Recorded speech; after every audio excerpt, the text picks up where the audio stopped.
तो अब जब ये तय हो गया है कि कोरोना काल में हो रहे चुनाव के लिए चुनाव आयोग का वर्चुअल प्रचार पर जोर है, फिलहाल हफ्ते भर के लिए रैलियों जनसभाओं पर रोक लगी है। आगे की रैलियों का फैसला कोरोना के हालात को देखकर ही किया जाएगा। ऐसे में ये जानना जरूरी है कि आखिर राजनीतिक दल इसके लिए कितने तैयार हैं।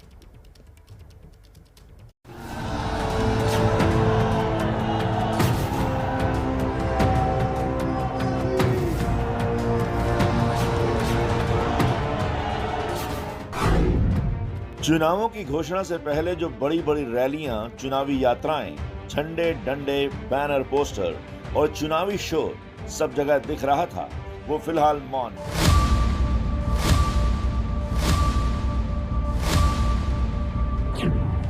चुनाव आयोग ने फिलहाल 15 जनवरी तक इन सब पर रोक लगाई है। The commission has decided that no road show, padayatra, cycle, bike vehicle rally and procession shall be allowed till 15th January 2022. इस तरह चुनाव आयोग के इस फैसले ने एबीपी न्यूज की मुहिम पर मुहर लगा दी।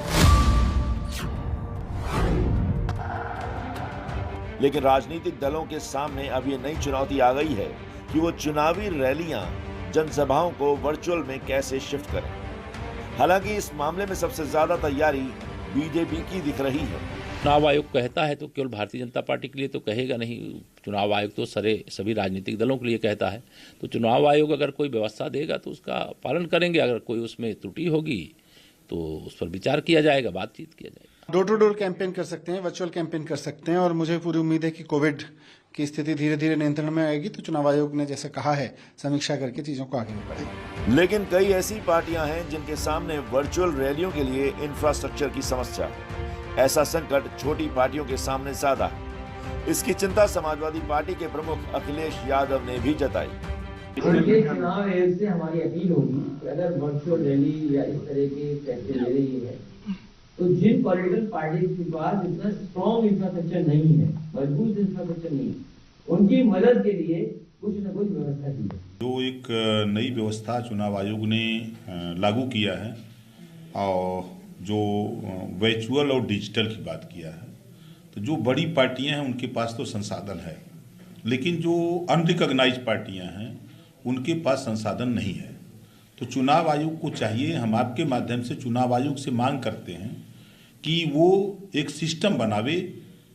जो भी सिस्टम बने, राष्ट्रीय पार्टियों को 1 घंटा दे, पूरे प्रदेश में उनको 1 घंटे का टाइम मिले, आधे घंटे का टाइम दें जो राज्य दल हैं।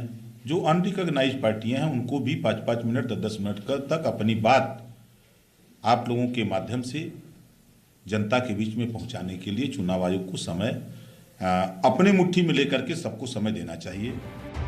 लेकिन रैलियों पर रोक लगाने की नौबत आई क्यों, ये सबको पता है। एबीपी न्यूज के लिए सी वोटर ने भी जो ताजा सर्वे किया, इसमें भी ये सवाल पूछा गया था। एबीपी न्यूज की जो बड़ी मुहिम, उस पर भी एक तरीके से चुनाव आयोग ने मुहर लगा दी है। और ये जरूरी क्यों था, ये समझ लीजिए आप। सवाल ये पूछा गया इस सर्वे में कि क्या यूपी में नेता कोरोना नियमों का पालन कर रहे हैं। तो देखिए जवाब जो सामने आया उसमें लोगों का ये मानना है, 64% लोग कह रहे हैं कि नहीं, नेता कोरोना नियमों का पालन नहीं कर रहा है बल्कि धज्जियां कोरोना नियमों की उड़ा रहे हैं।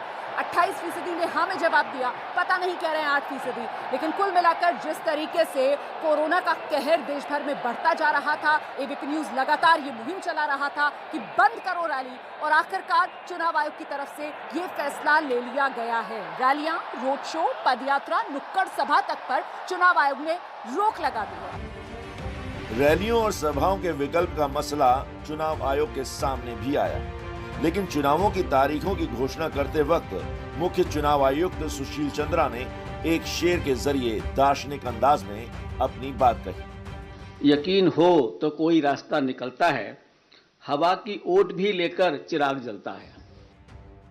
हवा की ओट में अब किसका चिराग जलेगा और किसका चिराग हवा बुझा देगी, इसका पता तो 10 मार्च को ही चलेगा। फिलहाल महामारी के बीच वर्चुअल चुनाव प्रचार के अलावा कोई रास्ता भी नहीं बचा था।